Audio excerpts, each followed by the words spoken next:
Guys, welcome to the last video that I'm recording for today. So the one I'm going to do today is my first impressions on some of the some of the samples that I got from Dusita Parfums. So Dusita Parfums is actually based in Paris. So these come from Paris. And they have some really nice fragrances, which I've seen and read and heard a lot about.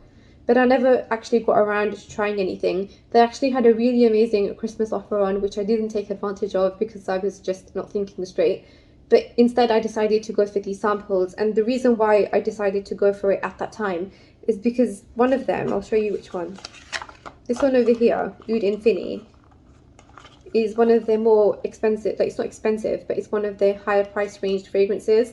And it's an oud fragrance, and it's actually being discontinued, so the house is not going to sell this any longer, which meant that the sample was going to go as well. But I was always interested to see how this smells because there's been like mixed reviews about it. Some people say it's not good at all, some people say it's okay, some people say it's nice. So because I'm a fan of oud fragrances, I thought, okay, you know what, before it discontinues I have to get a sample to actually try it out, and I'm glad I did, and I'm going to tell you why. So the samples that I've got with me here today, which I'm going to do first impressions on, are this one, Oud Infini. Then you've got Moonlight in Chiang Mai. You've got Anam Cara. And then also you've got Monterey, which is one of their newer fragrances. And their latest launch is this one, which is called La Rhapsodie Noire. So we're going to do this in order. So the first one I sampled was Moonlight in Chiang Mai. So this one, I'll show you how the sample looks as well. It's just a normal sample. I'm not going to tell you the notes or anything like that. That you can check out on the internet. But I'm just going to give you like my first impressions. So that's how the sample looks, and that's how all of the samples look. But probably a lot of you have already seen this, come across it. So with this one, initially you can feel the jasmine and the patchouli, and you definitely get the florals. You also feel the woody notes and lots of benzoin. It also feels slightly like vanilla and musk, but these aren't mentioned in the notes, and the sweet notes are probably from the benzoin. The quality of this though and the projection are very good with just a couple of sprays. This is different to like your normal floral woody scent. It's very different actually. And my husband really liked this one as well. So that is Moonlight in Chiang Mai. So the next one I've got is Monterey. So the sample is exactly the same design as the one that I just showed you. This one was also launched this year, I think about 2 or 3 months ago, or maybe longer than that, but definitely not more than 6 months ago. But this one is absolutely amazing. It's a dreamy scent in my opinion. So I tried this on the blotter and I tried this on my skin as well. And on the blotter I feel the rose more and some light powdery notes in the background. On my skin I instantly felt oud, rose, a bit of powdery notes as well. I love the rose oud combination, so this is a perfect scent for me. I feel like this is a scent that I can wear every day. That's how beautifully dreamy it is, and it's not too strong, overpowering, and definitely not harsh. In fact, none of them felt harsh to me. The quality of all of them were really, really good. So that's what I got initially when I sprayed it on my skin. So I'm waiting to see how it performs on my skin. But definitely at the top of my list from the two that I tried. Moonlight in Chiang Mai was at the top of the list for my husband out of the two that I've just mentioned. So that is Monterey, guys. Then the third one is La Rhapsodie Noire. So this one was launched very, very recently. This is also very nice, very different, very creative. Like you can instantly feel the coffee, the rum, the tobacco, also some vanilla, some tonka bean. I mean, instantly the scent itself is very complicated yet creative. Like there's so much going on at once. I mentioned this is their newest launch, and whilst I think it's very creative, it's not one that I'm immediately attracted to. That being said though, it reminds me of something, but I can't figure out what that something is. That is La Rhapsodie Noire. Then the next one we've got is Anam Cara. So this I found quite strong at first and quite sharp.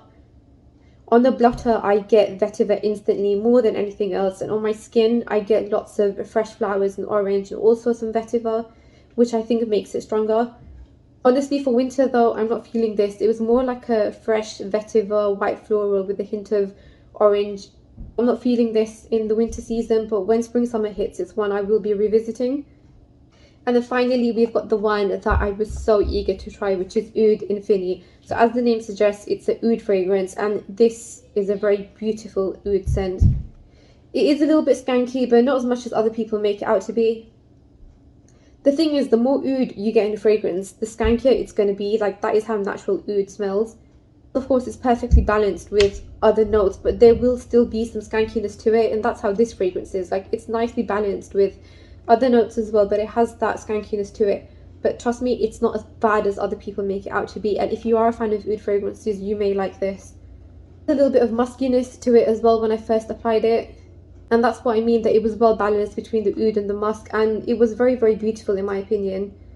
It was at the top of my list along with Monterey, and my husband also really likes this as well and places this above Moonlight in Chiang Mai in his list.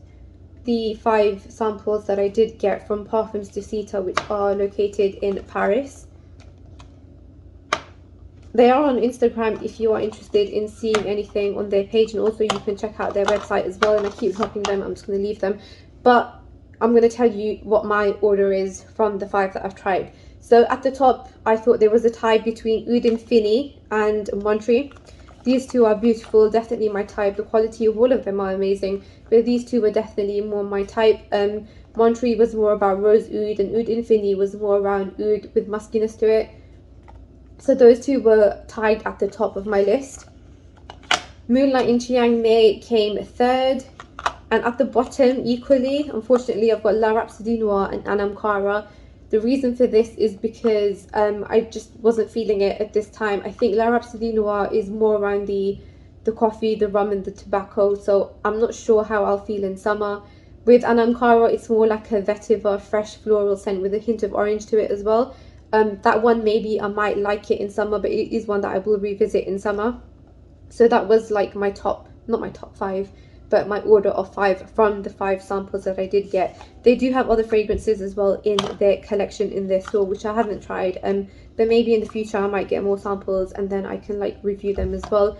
I will be doing full reviews on these fragrances as well, but I probably will start with Oud Infini and Monterey, because those two are my top 2. Now you're going to ask me what was my husband's list out of the 5. I know number 1 he said Oud Infini, number 2 was Moonlight in Chiang Mai, and 3, 4, 5, I don't know, I'll have to ask him and let you guys know. So thank you for watching today's video, guys. If you have any questions, then as usual let me know in the comment box below. Otherwise, take care and I'll see you guys soon.